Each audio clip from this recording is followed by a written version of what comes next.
Chuva. Então é o seguinte, estamos nós vendo propriedades mecânicas. E na aula passada a gente chegou nesse ponto aqui.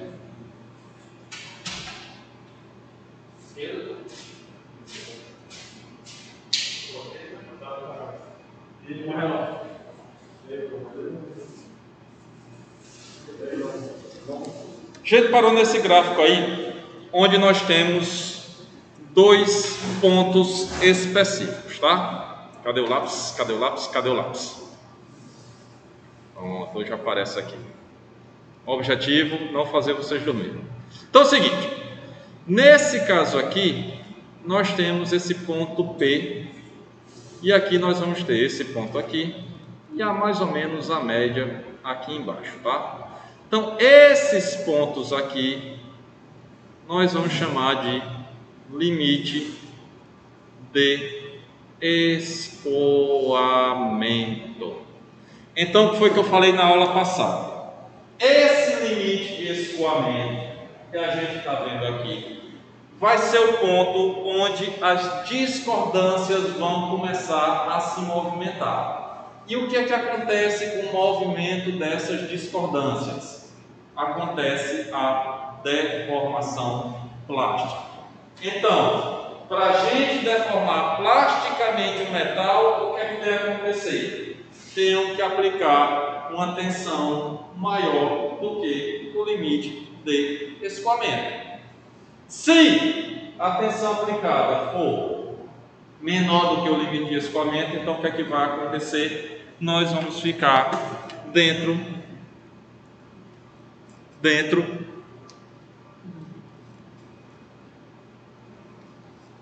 Pronto, achei. A canetinha está falhando, é imoral. Acho que não, é a idade. Eu estou riscando tudo quanto é canto aqui e não está indo. Então, tudo vai ficar aqui dentro da zona elástica, tá? Então, falei na aula passada, se eu quero conformar, ou seja, se eu quero dar forma ao metal, obrigatoriamente tem que passar do limite de escoamento. Por quê? É a partir do limite de escoamento que a gente passa a ter deformação plástica, ou seja, deformação permanente. Então, nesse caso aqui, a gente não tem esse limite de escoamento. Pô, isso tá de sacanagem, minha galera. Professor, quando aqueles metais que a pessoa esquenta, ele volta para uma forma original, que tem a memória.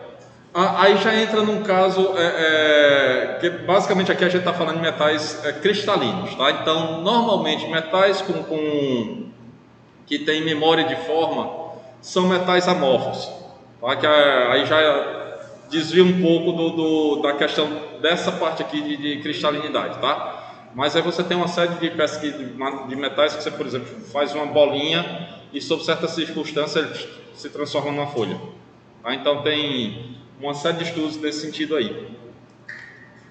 Voltou. Então, nesse caso aqui, tá? Quando a gente tem um gráfico tensão-deformação que a gente não sabe exatamente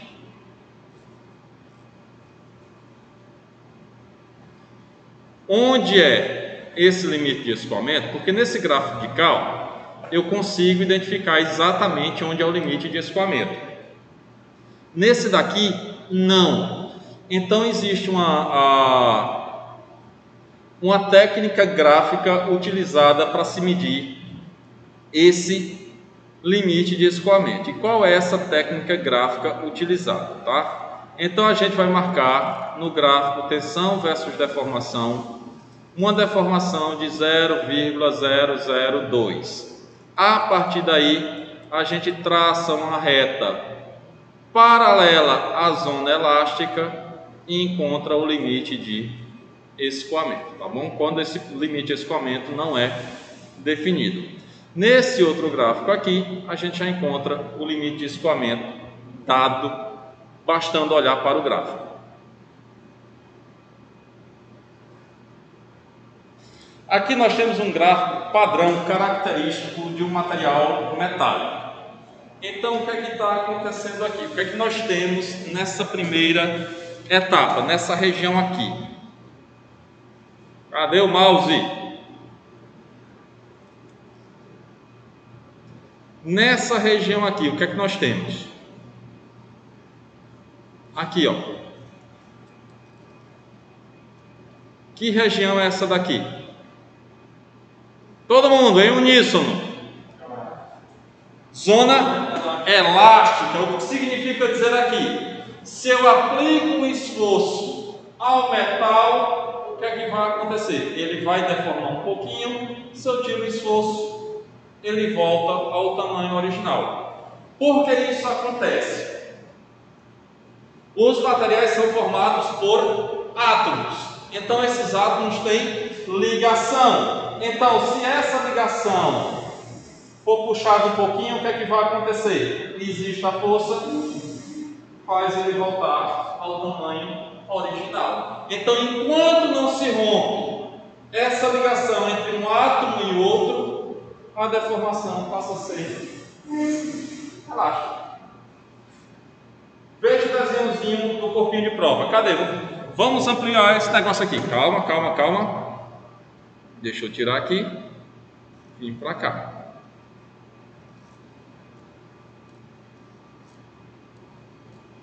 Aí você aperta. Conversa essa, rapaz. Então, o que é que está acontecendo com as dimensões? Ele está estreitando, né? A largura é aumentando um pouquinho. Mas nesse caso aqui, ó, tudo normalzinho. À medida que vai aumentando a tensão, o que está acontecendo? Ó, foi. O que é que está acontecendo aqui nesse caso? Ó, começa, se a gente comparar aqui. Aqui, deformação. É stress, tensão, strain, deformação. Então, quando vai crescendo aqui, ó, o que é que vai acontecendo? Aqui, no ponto B, o que foi que aconteceu?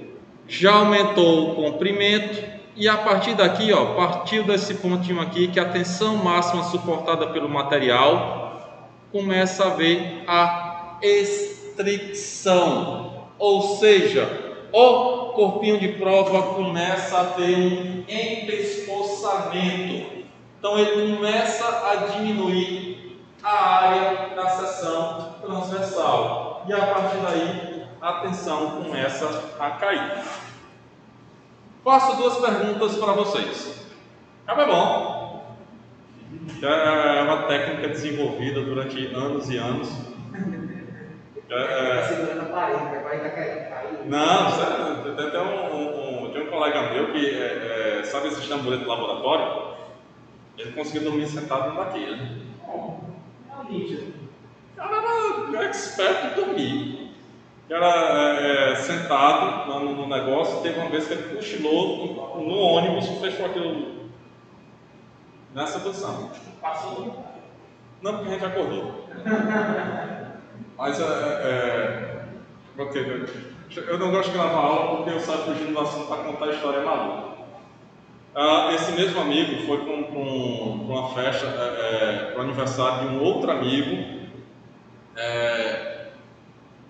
em um bairro em Campina Grande chamado José Pinheiro. Aí foi para o banheiro. Depois da festa, ele ia dormir por lá e foi para o banheiro. Aí o tempo passa. Esse lá Esse estava na casa do amigo. Só conhecia o amigo da família e ele foi no banheiro. Isso o tempo foi passando. Aí a irmã do aniversariante. Anil, vem cá. Teu amigo ali, vai ver o que aconteceu ali com teu amigo. Já faz uma hora que ele está no banheiro e ainda não saiu. Aí o pessoal, quando passou mal, morreu dentro do banheiro. Eu. Aí ele, Ele tinha dormido no vaso sanitário. Eu admiro que dorme no vaso O cara era bom, Para dormir era um negócio impressionante. Vai fazer o quê? Então é o seguinte, o que é que vai acontecer aqui? Tá? A pergunta que eu faço a vocês. A maior tensão que vai acontecer aqui é esse ponto N aqui em cima. Sendo que aqui no ponto F eu tenho a tensão de ruptura. Então, quando a gente vai olhar um catálogo de características de um material, vai aparecer lá a máxima tensão e a tensão de ruptura. Aí a pergunta é, como danado um material se rompe, suporta isso daqui e termina se rompendo com uma tensão mais baixa? Por que isso acontece? Porque se eu disse, vamos fazer uma conta aqui, porque já não tem muita ligação. A ligação não é forte o suficiente. é mais ou menos por aí. Mas a ideia que eu estou comparando é o seguinte, tá? Você vai para a academia e, sei lá, levanta 50 quilos no supino, que é o seu limite máximo. Entretanto, você não aguenta levantar 40. Uma vez você conseguiu chegar nos 50, só que normalmente cai aqui nos 40, tá? Em termos de material, o que é que vai acontecer? A partir do limite máximo... Ainda é a pergunta. Eu já estava respondendo. Não, vou responder agora. A partir do limite máximo, o que é que acontece aqui com essa área? Ela começa a diminuir. Então, se pressão ou tensão... aquela fórmula lá, né? Sigma é igual a força... Tensão é igual a força sobre área. Então, se a área começa a ficar menor, então qualquer forçazinha ou qualquer tensão aplicada, essa força tende a diminuir, por isso a ruptura aqui é menor, tá? No ensaio, se fosse ver a tensão real, esse gráfico seria mais ou menos assim. Seria uma perna. Na verdade, tendendo um pouquinho para cima, tá? Porque iria fazendo a conta aí, tensão, força sobre área, força sobre área, força sobre área. É aquela mesma história que eu falei antes. Se eu tenho um fio, um diâmetro pequeno, ele vai ter uma resistência. Se eu coloco 2 fios, o dobro, 3 fios, então se eu vou aumentando a área, consequentemente eu vou jogando tudo lá para cima, tá? Que é todo o trabalho que é feito de engenharia estrutural para a definição dessa área. Professor, aí no caso, se eu passar daquele limite M, não tem mais volta. Não. Vai ter um negócio que a gente vai ver daqui a pouco. Não, vai ser, ele vai retornar na faixa do original. Da primeira imagem. Não, ele não volta para o tamanho original. Se passar do limite M. A partir do ponto aqui, ó. Sim, da A partir desse ponto aí já não volta mais às dimensões originais. Dentro, a parte que só volta às dimensões originais na parte reta do gráfico. Então o material só tem a variação. De comprimento, sim.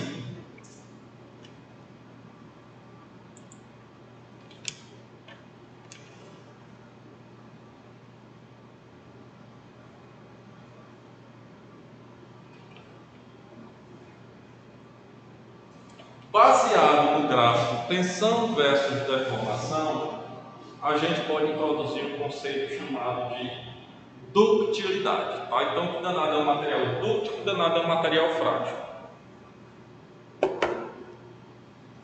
O trocinho aqui, tá? Isso. Quebra com facilidade? Sim. Cabra forte é do negócio, né? Frágil.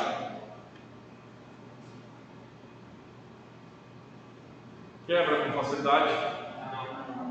Então, como é comparação, esse daqui vai ser bem mais dúctil do que aquele dali. E aqui é só não.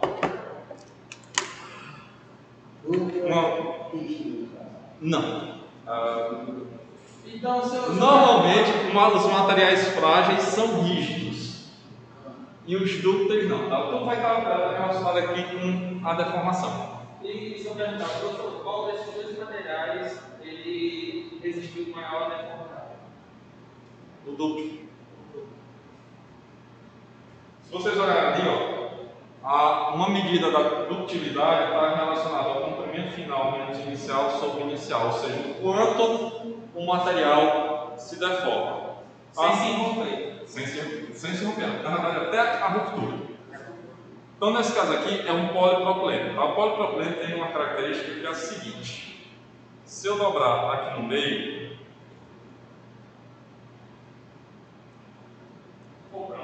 ele vai ficar esbranquiçado, tá? A mesma coisa que vai acontecer aqui nas carteiras. Onde ela é dobrada. Tá? Então, o polipropileno, você dobrou, ele tem por característica de ficar essa cor aqui. Polipropileno, mais esbranquiçado. Esse aí daqui matéria, se você botar com ele volta? É um termoplástico, mas o fogo tem que ser em temperaturas, digamos, relativamente baixas. Ele se funde em torno aí de 180, 200 graus Celsius.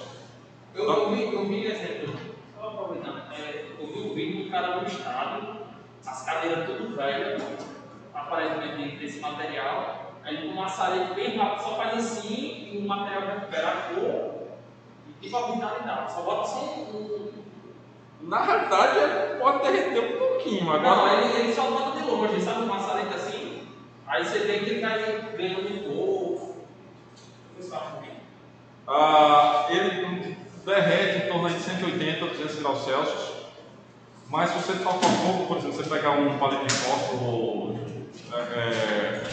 colocar alguma coisa aqui, ele vai queimar e vai pingar e vai ter um cheiro parecido com um cheiro de vela. E inclusive foi uma quando era moleque, existe uma bola chamada canarinho, não sei se vocês chegaram. E tinha uma ardente de leite. Isso. Pronto, a canarinha era bom porque você jogava contra o vento, chutava, ela fazia aí a dente de leite era um pouquinho mais pesada. Mas eu sou da MIT, não? Hã? MIT? Não. Tem como transmitir no MIT? Deixa eu ver aqui. Vai ser gravado. Está sendo gravada. Mas Deixa eu ver aqui.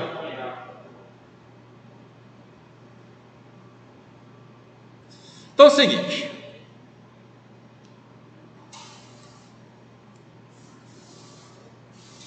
Então, baseado no gráfico tensão-deformação, nós podemos descobrir se o material é dúctil ou frágil.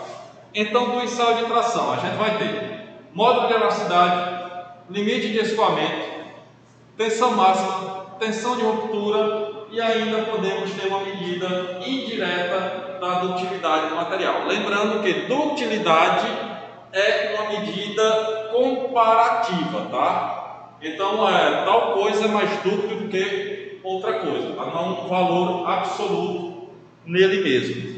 E aí a ductilidade a gente encontra pela variação do comprimento ou pela variação da área, tá? Depois a gente vai fazer exercício sobre isso. E essa ductilidade, ela também está intimamente ligada à temperatura. Então, o que é que acontece? Quando a temperatura baixa, o que é que acontece com a mobilidade dos átomos? Fica reduzida. Então, o material tende a se tornar mais frágil. Quando a temperatura aumenta, mobilidade é maior, material tende a se tornar mais dúctil. Isso daqui, essa questão aí, principalmente o negócio da transição, temperatura de transição dúctil-frágil, pode ter sido motivo do afundamento do Titanic.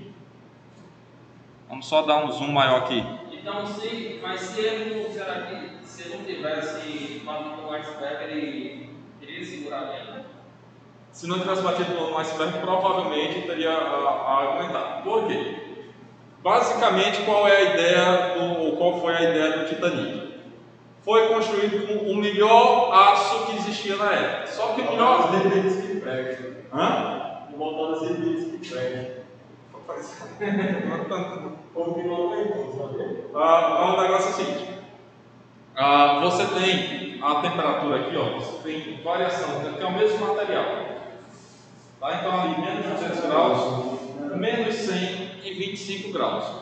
Vejam a diferença na deformação que esse material apresenta simplesmente mudando a temperatura.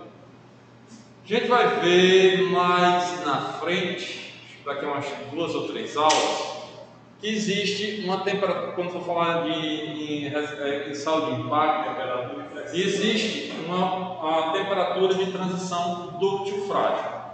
Ou seja, os metais têm uma característica que ela tem uma faixa em que muda o comportamento. O material é frágil, passa a ser dúctil, e quando você abaixa a temperatura, é dúctil, passa a ser frágil.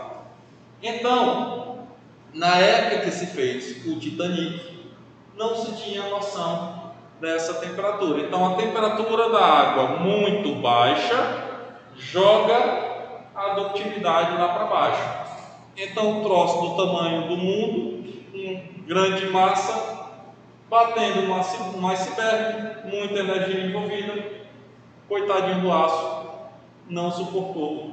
O navio veio a pique e serviu para fazer um filme. Isso aí também aconteceu com um desastre do ônibus espacial Challenger. O ônibus espacial foi uma falha na... então você tem... Uma mesa que se soltou. Porque Mas tem a ver com a temperatura. E naquele tempo estava fazendo 0 graus negativo. Você tem um negócio que é o seguinte, tá? As naves espaciais, os ônibus espaciais que existiam antigamente, basicamente toda a carcaça dele é feita com pequenas pastilhazinhas de material cerâmico. Então o que é que acontece essas pastilhas de material cerâmico? O material cerâmico ele suporta uma elevada temperatura. Então, por suportar uma elevada temperatura, ele é colocado como proteção no metal que vem logo embaixo. Então, se você tem uma falha nessa camada superficial, você deixa o metal muito exposto. E aí você pode ter algum acidente. Eu me lembro do que foi na saída, que acho que foi vazamento de combustível.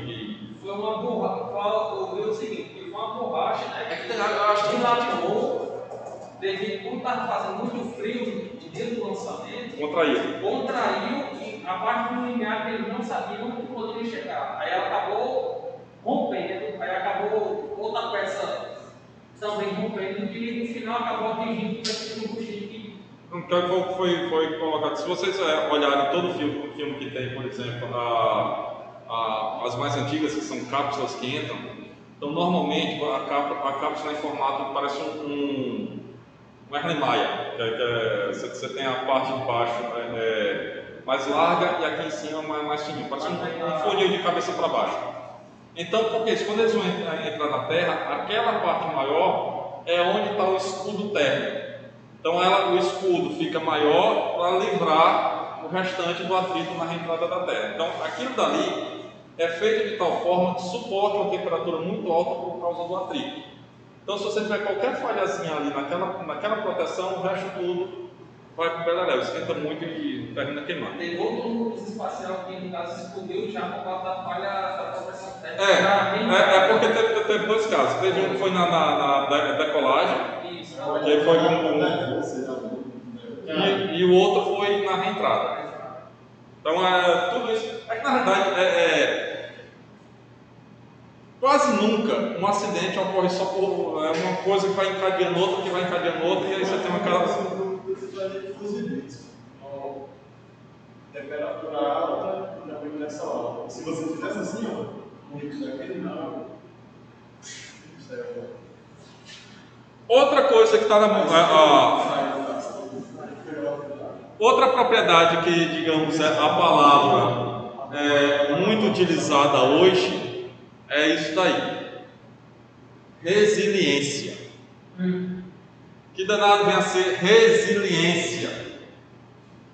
Só me lembro do discurso lá de Rock. Não adianta o quanto você bate, mas aqui é o quanto você consegue apanhar. Resiliência. Basicamente, o que danado é uma coisa resiliente.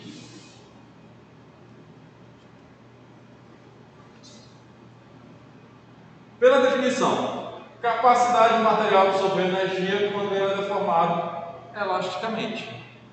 Então, como nós estamos dentro da zona elástica, aquela energia que a gente absorve dentro da zona elástica é a tal da resiliência, que é medida através do módulo de resiliência. Então, a resiliência é calculada dentro da zona elástica, como sendo a área desse gráfico aí, como vai mostrar aqui o cálculo, tá? Um avião, era o SR-71 Blackbird. Ele era feito com uma material lá de titânio e quando ele decolava, ele vazava muito combustível. Só que os caras faziam isso de propósito. Para quando ele até hoje é o mais rápido do mundo. E quando ele voava tão rápido, a temperatura era tão alta que você vaporizava o combustível por não vaporizava não. Dilatava a peça e deixava o passageiro. Não, o avião não é o Concorde, não. O mais rápido. Não, essa é o problema. Mas o Concorde É o Comercial. comercial. O comercial mais rápido. são duas vezes, né? Duas vezes. Mas o outro é Mark 3. A SR-71 É americano, tá? é militar. Tem um Mirage também, mas o Mirage é antigo. Mas ele se você for partir para a engenharia aeronáutica, tem um bocado de materiais com características bem loucas que vocês vão ver que vão ser utilizados em construção de avião. Porque essa tecnologia do Concorde é usada até hoje em até aerodinâmica de moto e de carro. O bico do Concorde ele tem uma. o bico era meio que coisa Não, para baixo. ali quando ele estava em baixa velocidade, quando ele Olha isso aqui, ó. ficava em alta velocidade, ele subia. Aquela tecnologia do bico ele é utilizada em alguns carros e em motos. Mas se vocês forem partir para a questão da engenharia do negócio, que é a ideia de um avião é que você tenha, quanto menor for sua massa, melhor. Então toda a estrutura do corpo do avião basicamente é feito de um negocinho, de uma estrutura, de uma esponja de polímero chamada honeycomb, que é como se fosse colmeia de abelha, a estrutura do que o material é feito.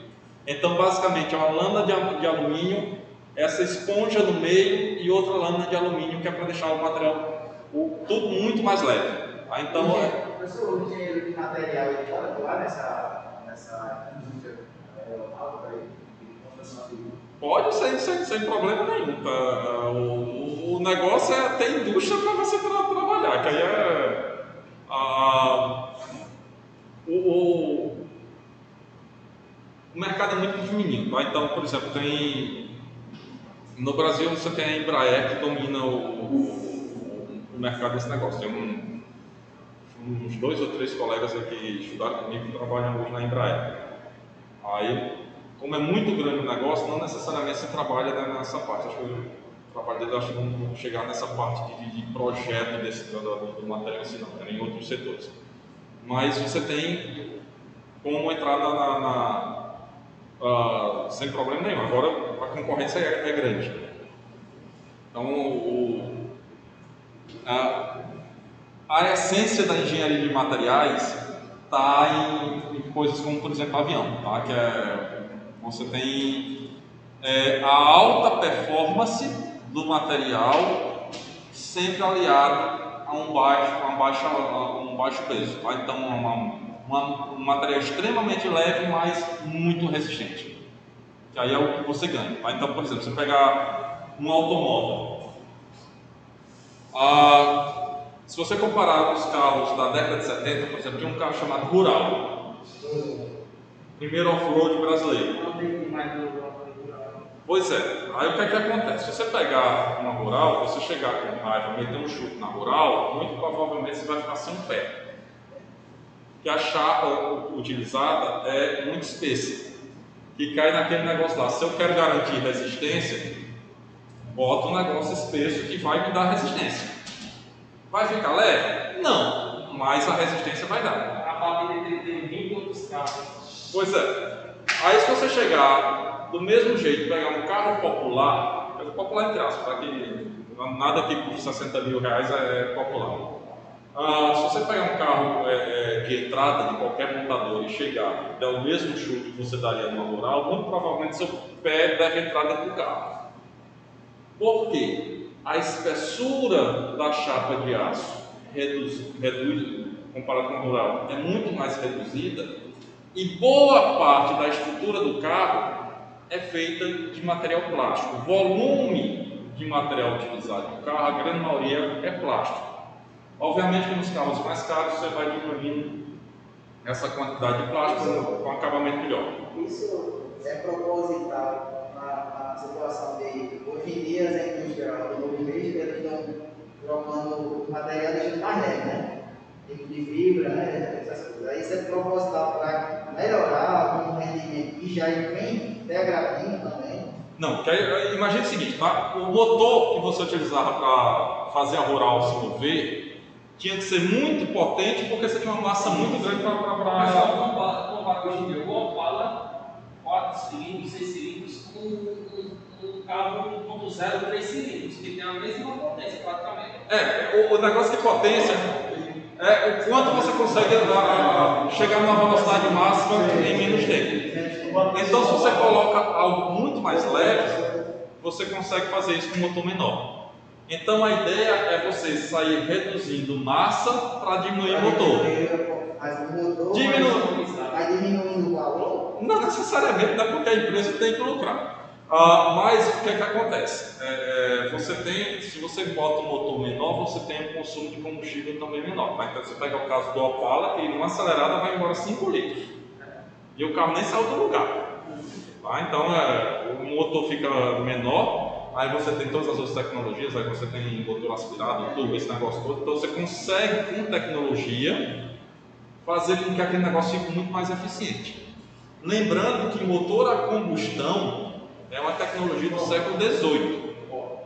Então é um negócio que é extremamente ineficiente.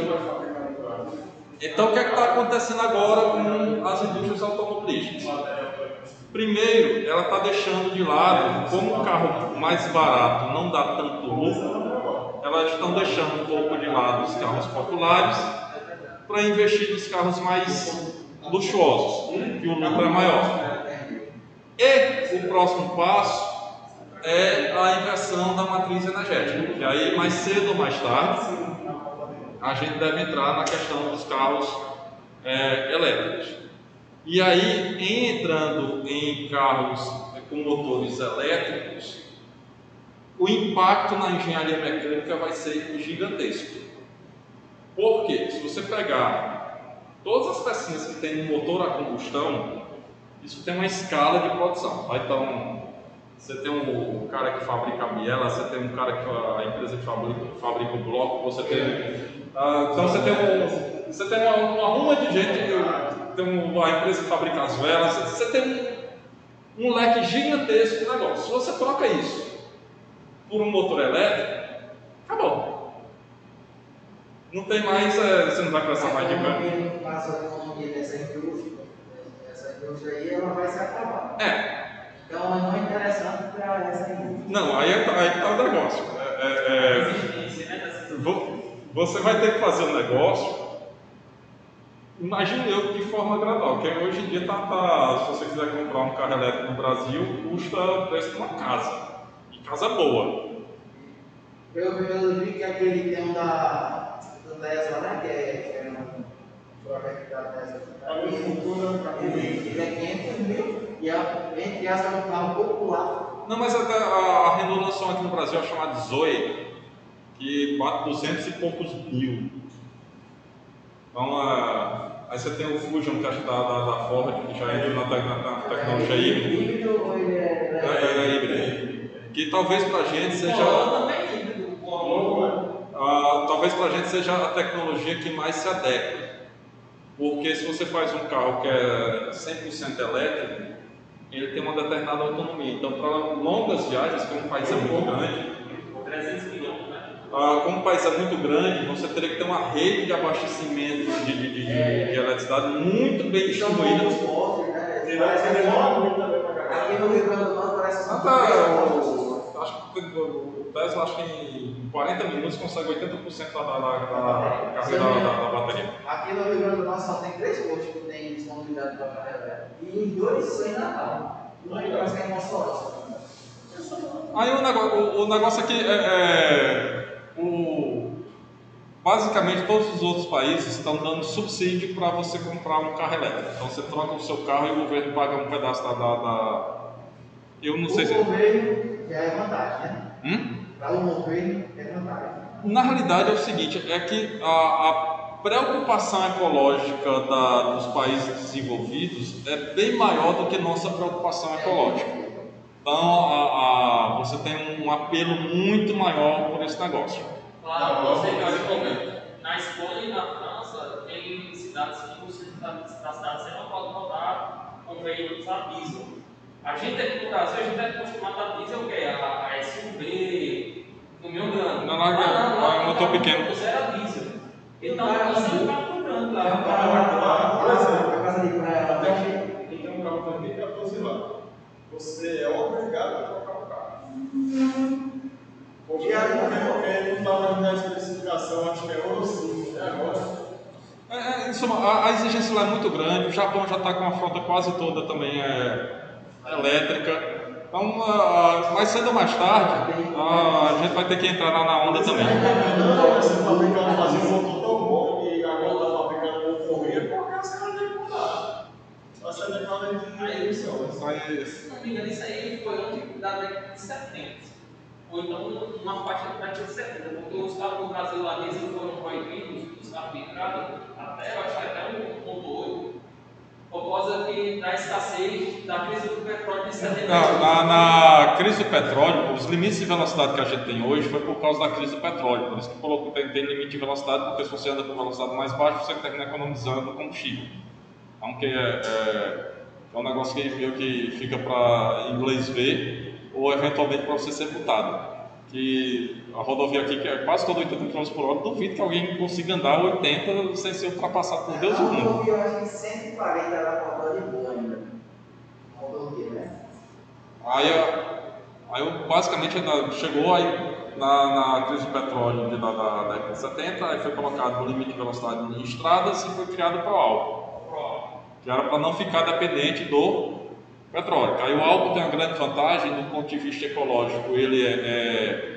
A plantação de álcool basicamente ela neutraliza o que você joga da queima. Então você fica no empate. O problema é que para você plantar cana você tem que devastar um bocado de área. E o pessoal usa isso queimando. Também tem até queima na hora de fazer, mas a parte mais moderna já faz sem precisar de queima. Então você tem. E aí entra outro negócio do mercado também, tá? Que começou-se a fazer mecanização, mas aí deu uma parada porque ia ficar muita gente sem ter emprego. Em suma, coisa de país de terceiro mundo, então a gente sofre esses problemas. Então, mais cedo ou mais tarde, se vocês optarem em fazer engenharia mecânica mesmo e for para essa área automotiva, vocês devem ver uma mudança que provavelmente eu não verei. Então, o modo de resiliência está calculado aqui dentro da zona elástica, é a área formada aí até o limite de escoamento. Então, fazendo as continhas aí, resolvendo aquela integral, chega-se mais ou menos a área de um triângulo. Então, o modo de resiliência é o limite de escoamento ao quadrado sobre 2 vezes o modo de elasticidade. Então, do ensaio de tração a gente consegue saber modo de elasticidade, limite de escoamento, limite de resistência à tração, limite de ruptura, consegue calcular a ductilidade, consegue um modo de resiliência. Aqui só para dizer a unidade, tá? Que é joule por metro cúbico. E vamos chegar na tenacidade, tá? Resiliência, você que a gente consegue medir na zona elástica, e a tenacidade a gente mede até a ruptura do material. Então, medida da habilidade do material absorver energia até a sua fratura. Então, resiliência, zona elástica tenacidade até a ruptura. Normalmente, todo material dúctil tende a ser um material tenaz, ou seja, ele vai se deformar relativamente muito até se romper. Então, isso aqui, a área até a ruptura, nós temos a tenacidade, e materiais dúcteis apresentam a maior área sob o gráfico tensão-deformação do que os materiais frágeis.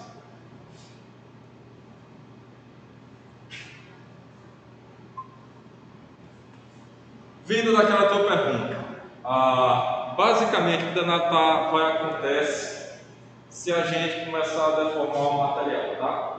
Então aqui nós temos o gráfico tensão-deformação. Então deformando o material. Cadê o bichinho aqui? Aqui. Olha só o detalhe. Então vem, limite de escoamento, foi, chegou nesse ponto D. Tirei o esforço. Quando retiro o esforço, o que é que acontece? O material vai recuperar a deformação elástica. Então, ó, recuperou a deformação elástica, esse espaçozinho aqui. Aí, de novo, eu começo a aplicar esforço. Vem. Então, veja o que aconteceu. Nesse ponto aqui, nós temos o primeiro limite de escoamento, está bem aqui. Depois da deformação, o que é que acontece com o limite de escoamento? Aumentou. Então, que danado está acontecendo aqui? Nesse caso aí, nós temos um fenômeno que a gente chama de encruamento. Que danado é o encruamento? Para que aconteça a deformação plástica, é necessário que as discordâncias se movimentem. Então, as discordâncias começam a se movimentar, à medida que ela vai se movimentando, o que é que vai acontecendo? Ela vai encontrando outra discordância, que encontra outra discordância, que encontra outra discordância, e aí o que é que acontece com a tensão? Aumenta. Então, esse procedimento aqui, eventualmente é utilizado para aumentar a resistência do material.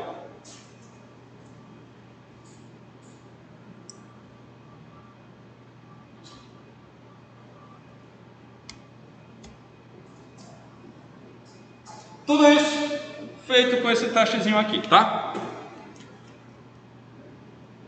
Primeiro preciso tirar isso.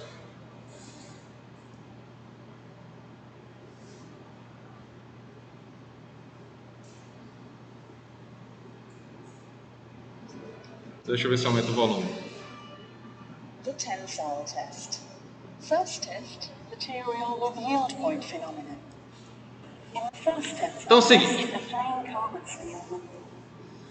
Ensaio de tração é realizado em uma máquina de ensaio de tração, conhecida normalmente como máquina universal de ensaio, porque ela pode ser adaptada para fazer ensaio de tração, ensaio de flexão, ensaio de compressão. Como é que é composta essa máquina? Aqui, embaixo aqui dessas barras, tá? Nessa região aqui, nós temos uma rosca. Se eu conseguisse riscar, era ótimo. Rosca. O que é que acontece com essa rosca? Ela é ligada a um motor, então ela fica girando. Então, à medida que ela vai girando, ela faz essa parte de cima aqui se movimentar. O corpo de prova a gente coloca nessa região, que é o corpo de prova. Se for no caso do plástico, trocinho parecido com esse daqui. Se for no caso de um metal, um corpo de prova cilíndrico.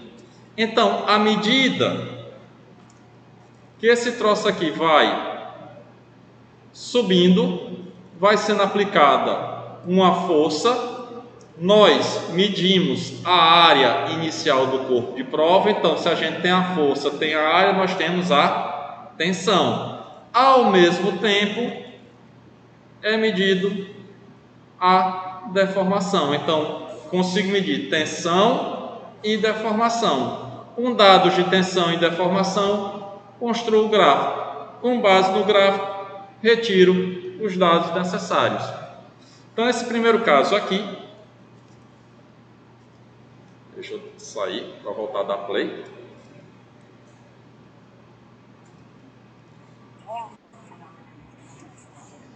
Então está aqui o corpinho de prova, tá? Aqui vai depender muito da técnica que é produzido o corpinho de prova, mas basicamente aqui ele tem uns tracinhos. Cada tracinho desse aí mais ou menos equivale a 1 centímetro, onde vai servir no final das contas para a gente comparar a deformação inicial com a deformação final. Acho que vou ter que arrumar outra mesa digitalizadora.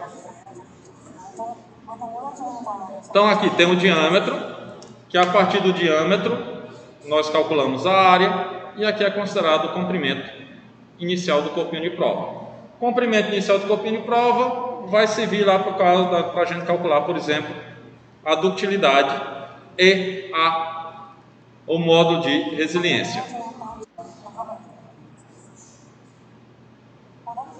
Aqui só uma outra coisa, tá? Nesse corpo de prova aqui, a garra fica nessa partezinha mais larga aqui do corpo de prova. Nesse caso aqui, que está sendo mostrado, o corpo de prova é usinado, tá? Passa por um processo de usinagem, e aqui é feito mais ou menos como se fosse uma espécie de rosca, porque na garra vai ter um sistema também de rosca que vai encaixar nesse sistema aqui de rosqueado, né? Que você vai apertar o corpinho de prova não, tá? A garra se abre e você fecha esse negócio. Então é só para aumentar aqui, prender com maior facilidade o corpinho de prova.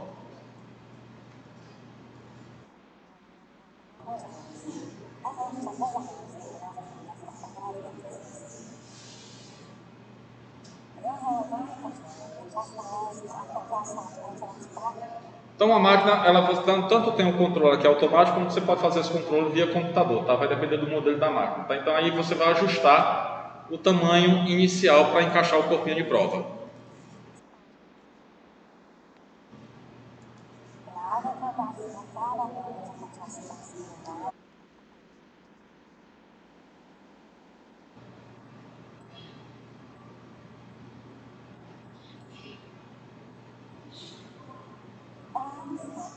Então, encaixado o corpinho de prova, acho que alguém fez alguma coisa aqui no Meet. Aí eu paro. Voltei para o negócio, o mouse não funciona.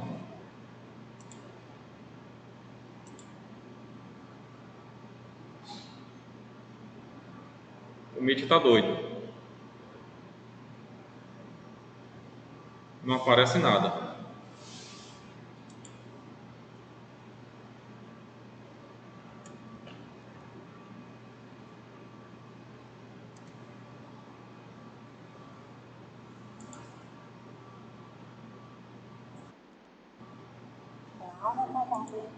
Então coloca o corpinho de prova, prende o corpinho de prova.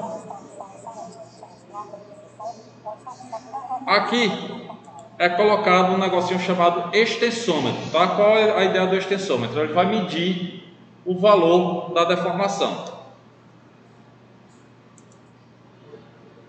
E é padrão alemão de fazer extensômetro. Veja aí o que danado acontece. Ó.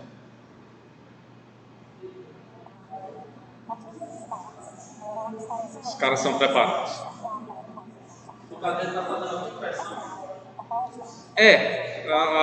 Você engancha aí, como é feito computadorizado, então ele engancha perfeitamente no corpinho de prova.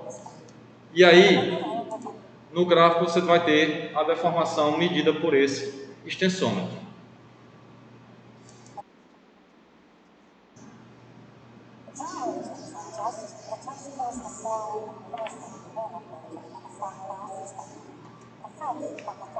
Então vai aplicando a força, tá? Tá aqui o valor da força, a deformação, e começa a plotar ou fazer o gráfico.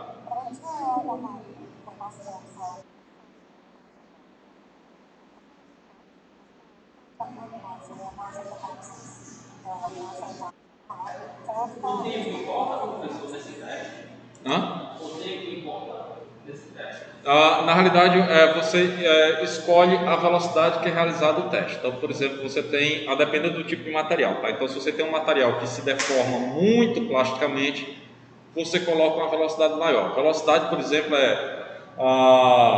caso aqui de plástico, polipropileno, normalmente a gente realiza um ensaio a 50 milímetros por minuto. Então, a máquina vai girar a rosca nessa velocidade de 50 milímetros por minuto. Então, à medida que ela vai fazer nessa velocidade, está sendo aplicada uma força. Sim, esqueci. Existe uma célula de carga que mede a força que está sendo aplicada. A célula de carga é mais ou menos como se fosse um dinamômetro. Então ela vai vendo a força que está sendo aplicada instantaneamente no material. E a partir daí vai pegando os valores. Mas a velocidade não importa. Importa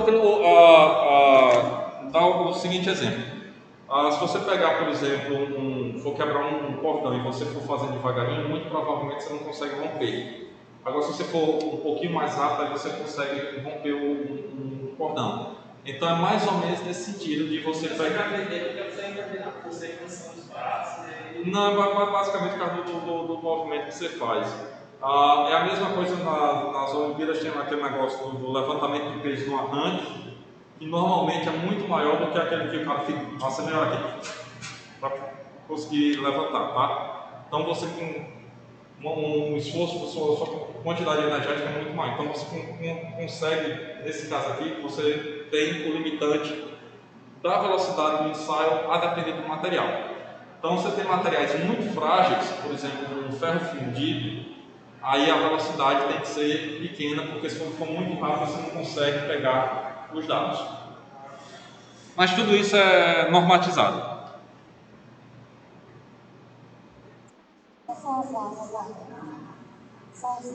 Lá vai o gráfico subindo e a deformação ou alongamento aí acontecendo.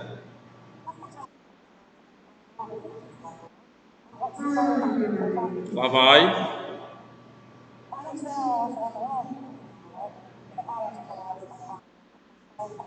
Lá vai. Veja o que aconteceu. Nesse caso aqui, ó, reto, chegou aqui, houve uma queda, tá? Então, o que foi que aconteceu aqui? A partir desse momento, esse ponto aqui é o nosso limite de escoamento. Então, a partir desse momento, as discordâncias começam a se movimentar, então passo a ter deformação plástica. Então, aqui já começo a ter deformação irreversível no material. Lá para as tantas, o que é que vai acontecer? Vejam. Não está aumentando mais a questão, né? A tensão. Mantém-se mais ou menos constante.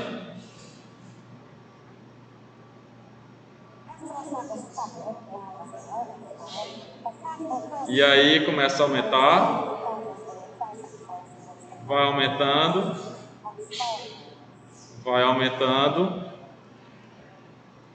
Então, o que é que está acontecendo aí, tá? Foi praticamente meio que constante ali, depois começou a aumentar. Esse aumento aqui é devido ao tal do encruamento, ou seja, os defeitos, as discordâncias estão se encontrando umas com as outras. Como elas estão se encontrando umas com as outras, eu preciso fazer muito mais esforço para continuar tendo a deformação. Então, durante todo esse período aí, a tensão continuou aumentando ainda. Aqui nesse caso aqui, manteve-se mais ou menos constante e desse ponto em diante foi que foi aumentando. Então, por exemplo, o material, se eu parasse aqui o ensaio, o material nesse ponto aqui seria mais resistente do que o material nesse ponto. Isso aí, em alguns casos é utilizado, tá? Então, por exemplo, quando você está fazendo uma faca, você começa a dar pancada na faca, você está fazendo encruamento no material. Então, você está deixando o material mais resistente, por outro lado, menos dúctil.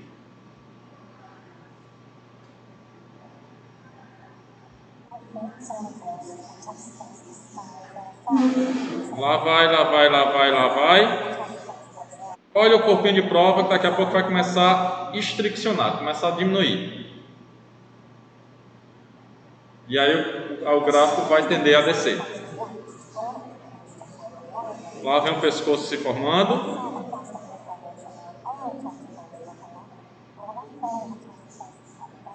Sempre será mais ou menos na metade. Não necessariamente. A norma... É mais discordância, no caso? Não, onde ele vai empescoçar não tem como você dizer que vai ser naquele ponto. Normalmente vai ser na metade, tá? Mais ou menos pela metade, mas a norma diz que obrigatoriamente tem que ser entre as garras, tá? Então ele não poderia quebrar, se ele fosse começasse pela garra, então você teria que descartar o ensaio. Então, ó, começou a afinar, o que foi que aconteceu com o gráfico? Começa a cair. Começa a cair por quê? Porque a área diminui. Lá vai, lá vai, lá vai, lá vai, lá vai. Quebrou. A tecnologia alemã é outro padrão.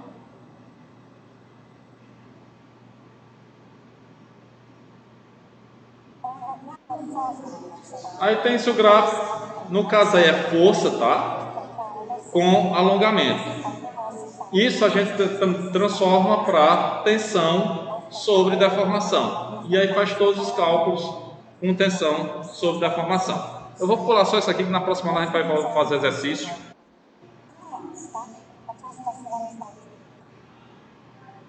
Aqui é só para ver a questão que ele vai comparar o corpo de prova com o corpo de prova sem o ensaio.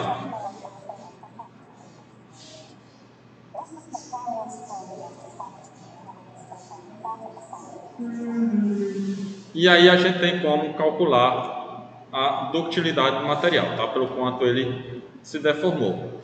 Uma outra coisa que a gente vai ver um pouquinho mais lá na frente é o formato dessa fratura aqui, tá? Que isso daqui vai definir se o material é dúctil ou frágil. Teve deformação plástica, é uma fratura dúctil. Não teve deformação plástica, uma fratura frágil. Só vim aqui para o outro só para internar. Aí não vai ter bem definido o limite de escoamento, tá? Uma liga de alumínio.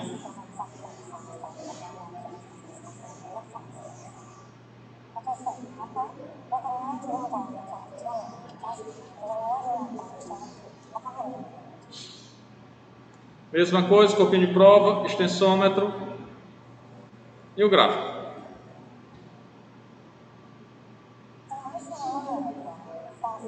Então, a mesma deformação elástica.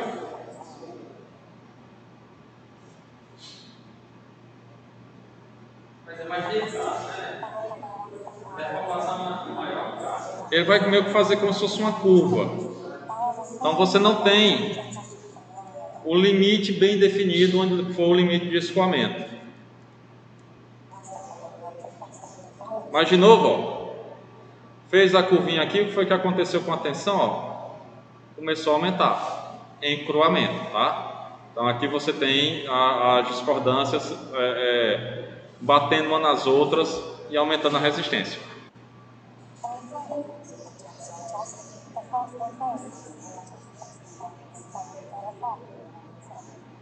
E de novo vai ter um empescoçamento e depois a ruptura.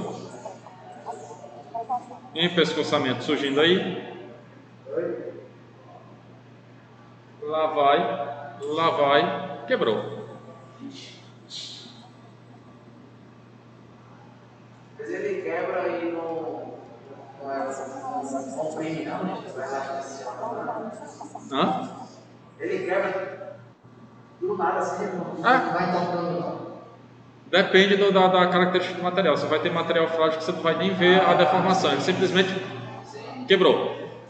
Como, por exemplo, aqui na porta você tem a esquadria de alumínio e tem um vidro.